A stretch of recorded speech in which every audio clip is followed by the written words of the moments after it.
हिंदू धर्म में श्राद्ध का बहुत अधिक महत्व होता है। इन दिनों में सभी लोग अपने पूर्वजों की आत्म शांति के लिए, उनकी सद्गति के लिए बहुत सारे ऐसे धार्मिक कार्य करते हैं, उनको समर्पित करते हुए जिसका पुण्य फल उनको मिल सके। इन दिनों में कई लोग ब्राह्मण को भोजन करवाते हैं, तीर्थ स्थानों में जाकर पिंडदान करते हैं, भजन कीर्तन करते हैं, गोदान करते हैं ताकि उनकी सद्गति हो सके। तो कहीं ना कहीं मन में यह प्रश्न आता है कि हम जो भी कार्य कर रहे हैं उसका पुण्य फल हमारे पूर्वजों को कैसे मिलता है। मन में यह भी प्रश्न आता है कि हमें श्राद्ध क्यों करना चाहिए, क्यों उनको श्रद्धांजलि अर्पित करें, अगर नहीं करेंगे तो क्या होगा।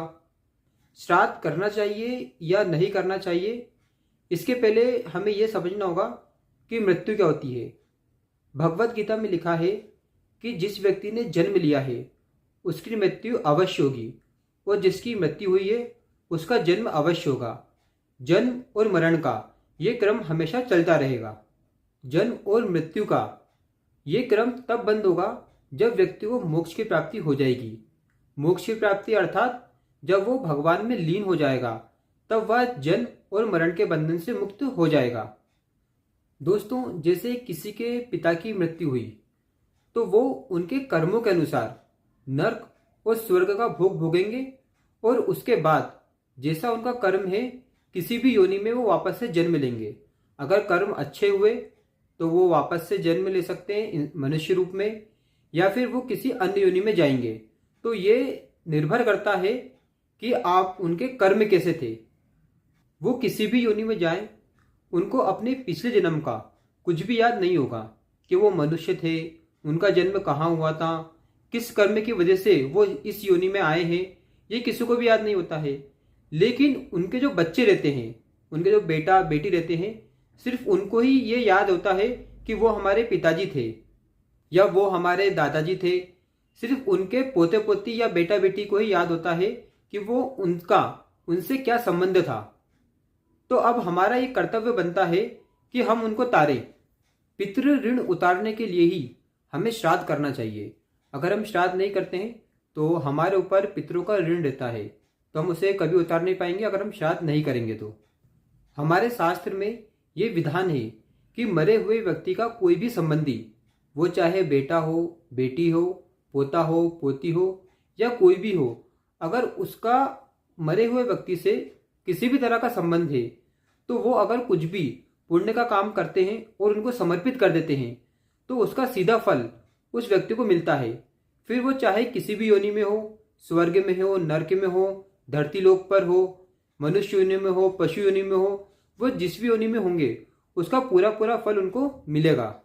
अगर हम श्राद्ध नहीं करते हैं या उनको समर्पित करते हुए कोई भी पुण्य कर्म नहीं करते हैं तो ये शास्त्र विरुद्ध होता है।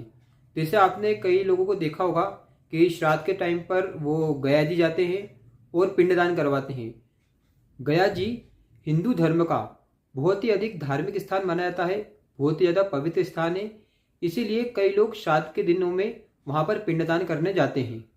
पूर्वजों का हमारे ऊपर ऋण होता है, क्योंकि हमारे पूर्वजों ने हमें पाल पोस कर इतना बड़ा किया है। तो उस ऋण को उतारने के लिए हमारा कहीं ना कहीं ये कर्तव्य बनता है कि हम उनके लिए कुछ करें। और ये शास्त्र की बहुत अच्छी बात है कि हम जीते जी, क्योंकि हमें तो याद है कि वो हमारे पूर्वज थे, लेकिन उनको ये याद नहीं है। अगर हम कुछ नाम जप करके, कुछ गोदान करके या भजन करके या ब्राह्मण को भोजन करवा के अगर उसका पुण्य हम उनको दे पा रहे हैं तो ये बहुत अच्छी बात है, क्योंकि ये पुण्य उनको कहीं ना कहीं इतनी ज़्यादा हेल्प करेगा, वो किसी भी योनि में हो तो वो उनको सद्गति प्रदान कर सकता है और यहाँ तक कि उनको भगवत प्राप्ति भी करवा सकता है। दोस्तों, मैं आशा करता हूँ कि अब आपको समझ में आ गया होगा कि श्राद्ध करना कितना ज़रूरी होता है, और श्राद्ध करके हम हमारे माता पिता को, हमारे पूर्वजों को तार सकते हैं, उनको भगवत प्राप्ति करवा सकते हैं, और उनके मरने के बाद भी हम उनको सुख प्रदान कर सकते हैं। अगर किसी व्यक्ति के मन में ये ग्लानि होती है कि वो जीते जी अपने माता पिता के लिए, अपने पूर्वजों के लिए कुछ नहीं कर पाया, तो वो उनके लिए धार्मिक कार्य कर सकता है जिसका पुण्य फल उनको प्राप्त हो। और सिर्फ श्राद्ध में ही नहीं, आप अगर नॉर्मल दिन में भी उनके लिए नाम जप करते हैं और उनको वो समर्पित कर देते हैं तो इससे बड़ा दान और कुछ नहीं होगा, क्योंकि नाम जप सबसे बड़ा दान होता है। तो आज की वीडियो में इतना ही। जय श्री राम।